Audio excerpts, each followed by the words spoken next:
Okay, two-dimensional collisions, also referred to as glancing collisions. That you're going to be applying conservation of momentum.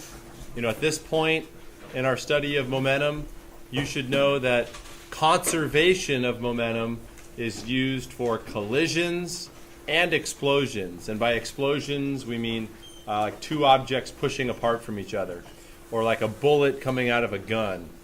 The bullet goes to the right, and then the gun and the shooter slide to the left, right? Or one kid pushes another kid standing on a frozen lake. One kid goes to the left, the other kid goes to the right. That's an explosion. So conservation of momentum, the momentum you start with equals the momentum you end with. But if it's a two-dimensional collision, you have to treat the x direction and the y direction separately. So you're going to be saying this. The initial x momentum for a glancing collision equals the final x momentum. Then you're going to say the same thing for the y direction. The initial y momentum is going to equal the final y momentum. So momentum initial equals momentum final, but you're applying this to the x direction and the y direction separately. So it's going to get into a little bit of vector work. Okay, so let's look at a situation here. We have car 1 and car 2. They collide in an intersection, and let's say that they stick together, which is not really realistic. How often do you see cars collide where they actually join and become one? Only in a physics problem, right? So just go with it. Okay, Spaldo, they stick together. Fine, they stick together.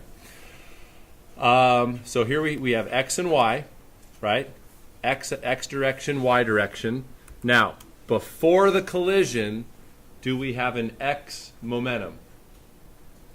Yes. Car 1 has a mass and a velocity. So remember, what's our momentum equation? Momentum is p. What is it equal to? Mass times velocity. And what unit does this give? Mass is kilogram. Velocity is meter per second. A kilogram meter per second. The Spaldo. In this class, you can call it the Spaldo. All right, so before the collision, car 1 has an x momentum. Okay? Do we have a y momentum before the collision? Yes. Yeah. So before the collision, car 2 has the y momentum. So let's put this down as vectors. So I have two boxes here, before collision, after collision. So before the collision, we have an x momentum. So I'm going to label this momentum x initial. Before the collision, we have a y momentum. So I'm going to label this momentum y initial. Now, what is the total momentum before the collision? The total momentum before the collision, so notice I have the x momentum and the y momentum tip to tail. That's how you add vectors. Any vector. It doesn't have to be momentum. It could be velocity. It could be force. It could be acceleration. Any vector, any two vectors being added, you place them tip to tail. So I did that for our momentums. So what's the total grand total momentum before the collision occurs? It would be the hypotenuse. Now, how would you go about finding that total momentum if you had the x momentum and the y momentum? You'd have to use whose theorem? Pythagorean theorem. And then, of course, vectors always have angles. You'd want to solve for that angle using inverse trig. All right, now, the collision happens. The collision happens, and like I said, they stick together. They stick together, and they move off like this. Boom. So this arrow here represents V final after the collision. Is that V final, this black vector here, is it perfectly x? No. Is it perfectly y? No. And that's because it has a x component and a y component, which means after the collision, we have an x momentum and we have a y momentum. Now, what's the main thing I'm trying to teach you today? the final x momentum, what is this momentum x final going to be equal to? It's equal to the initial x momentum. The initial x momentum equals the final x momentum. Okay? Now, there's a y momentum after the collision. This momentum y final, what is this guy equal to? He's equal to the initial y momentum. So everything's the same. Before the collision and after the collision, it's basically the same. The values are the same. The total momentum after the collision, momentum total, guess what? That is going to be equal to that. So initial momentum equals final momentum, but you're going to have to treat the x and the y separately. So you kind of get this? All right, let's look at another situation. Very similar but different. So can I go on? All right, so here we have a collision, pool balls. So ball number 1 comes in and strikes ball number 2. So this is our before the collision, and then here's the collision itself, and then here is after the collision. Now look, before the collision, the thing I want to draw your attention to is this. What is momentum y initial? Before the collision. Oh, and by the way, ball number 2 is just sitting here before the collision. No velocity. V2 initial is 0. So ball number 1 comes in. What do you notice about its momentum or its velocity? It's perfectly x. This velocity here is perfectly x. So what is the initial y momentum? 0 kilogram meter per second. So if the initial y momentum is 0, what must be the final y momentum? 0. So we're just focusing on the y right now. Before the collision, everything is in the x, right? So there's no y momentum before the collision, which means there's going to be no y momentum after the collision. Well, look, how is that possible? If you look at ball number 1 and ball number 2 after the collision, ball number 1 has x velocity and y velocity. Ball number 2 has x velocity and y velocity. But the thing you got to remember is our sign conventions, right? Up is plus, down is minus, to the right is plus, to the left is minus, like that. So look, why is it that we have no y momentum after the collision, even though, look, does ball number 1 have a y momentum? Yeah, dude. Ball number 1 is moving, it has a y velocity, so therefore a y momentum. Ball number 2, same thing. But what will be true? This y momentum and that y momentum are going to what? Cancel. They're going to be equal to each other. How do I know that these y momentums have to cancel? Well, because what was the initial y momentum? 0. So the final y momentums have to cancel. Now let's look at the x direction. Before the collision, do we have an x momentum? Yeah. And then guess what that x momentum is going to be equal to? It's going to be equal to this guy and this guy added together, right? But you got to make sure, in this diagram it's labeled velocity. How do you go from velocity to a momentum? Multiply by mass, right? So you got to look at the momentums. So the initial x momentum equals the final x momentum. The initial y momentum equals the final y momentum. You're doing conservation of momentum, but you're doing it for the x and y direction. So any questions? So we're just going to do an example problem, and then that's our day. So let's look at a problem here.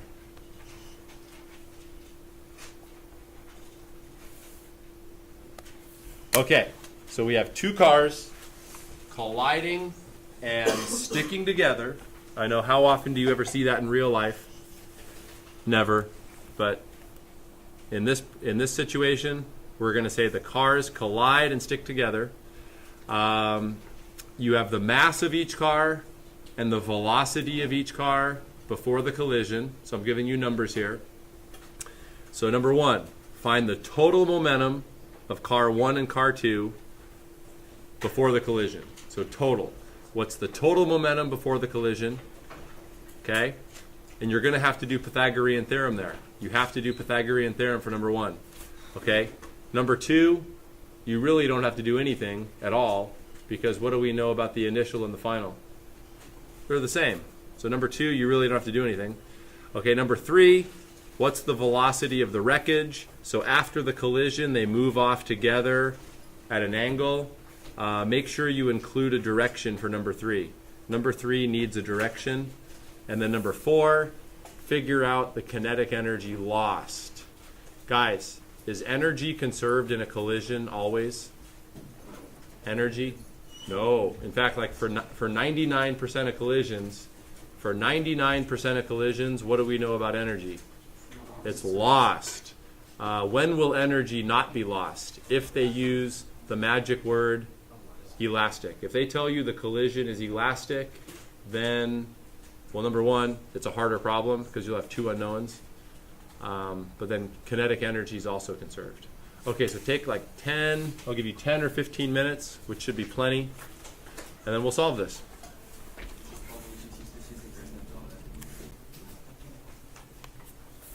Okay, so we have the 2 cars colliding. Car 1, we have mass. The mass of this guy is 2,000 kilograms. Car 2 is 3,000 kilograms. We have these velocities before the collision. So the velocity of car 1 before the collision is 12. Velocity of car 2 before the collision is 8. Okay, so looking at the situation, is there an X momentum before the collision? Yes. Yeah, which car has it? Car 1. So the way you figure out the X momentum is you multiply mass times velocity. So 2,000 kilograms times 12 meters per second gives us a total starting momentum of 24,000 in the X direction. The initial X momentum is 24,000 kilogram meter per second. All right, is there a Y momentum before the collision? Yes, car 2 has it. So you multiply mass times velocity and you get the same thing. And guys, that's coincidence. You know, there's no, you're like, oh, they're the same. You know, that's just coincidence that they're the same. 24,000 kilogram meter per second. Now, if we want to figure out the total initial momentum for car 1 and car 2 before the collision, what's it going to be? The total momentum before the collision is going to be this hypotenuse, right? We're adding the X and the Y together. You know, if this were scalar, you'd go, oh, 24,000 and 24,000, the total momentum is 48,000. But is this scalar or is it vector? It's vector. Remember, in the world of vector, 5 plus 5 is not always 10. 5 plus 5 is anywhere from 0 to 10 because direction matters. So to figure out the total starting momentum, you have to do Pythagorean theorem, and if you do it correctly, you get 33,941 kilogram meter per second at an angle. Don't forget your angle, it's a vector, 45 degrees, which if you wanted to, you could calculate it, but since the X and the Y are the same, it has to be 45. The X and the Y are equal, so it's got to be a 45-degree angle. All right, so then the collision happens, and they stick together, and the wreckage moves off like this. Okay, so this black arrow here represents V final after the collision. So is there X momentum after the collision? Yes. Is there Y momentum after the collision? Yes. Now here's what we know. We know that the initial X momentum and the final X momentum are the same. So the final X momentum is going to be 24,000 kilogram meter per second. What's the final y momentum going to be? Same as the initial, 24,000 kilogram meter per second. Okay? And then the total momentum after the collision, the total is going to be the same. Everything stays the same. That's conservation at a 45-degree angle. Okay? So by the way, we just answered questions 1 and 2. So what's the total momentum before the collision? 33,941 at an angle of 45 degrees. What's the total momentum after the collision? 33,941 at an angle of 45 degrees. Which brings us to the third question. How do we find this velocity after the collision? Well, look. Momentum is equal to mass times velocity. So the momentum final after the collision is going to equal the mass final times velocity final. So what is this mass final going to be? You add them together, right? So you add them together because they stick together. So momentum final is going to be m1 plus m2 v final. So we're solving for v final. V final is going to be momentum final over m1 plus m2. What is the momentum final? 33,941 kilogram meter per second. The total mass combined after colliding and sticking is 5,000. The kilograms cancel, and we get a final velocity of 6.8 meter per second, comma, 45 degrees above the x-axis, right? How do I know the final velocity is going to be 45 degrees? Because that's the direction of the final momentum. Whatever direction your momentum's in, the velocity has to be in the same direction. Does that make sense? Okay. So number 4, the kinetic energy lost in the collision. So to find the kinetic energy lost, you have to know 2 things. What are the 2 things you got to know? How much did you start with, and how much did you end with? So what's the kinetic energy before the collision? How many objects have kinetic energy before the collision? 2, right? So here's what you got to do. You got to find the kinetic energy of this guy, and you got to find the kinetic energy of that guy before the collision, and then add them together for your total initial kinetic energy. The total starting kinetic energy is 240,000 joules. That's this guy plus this guy added together. 1/2 mv squared. Okay, kinetic energy final. After the collision, how many objects, well remember they stick together, right? Car 1 and car 2 stick together and move off as one.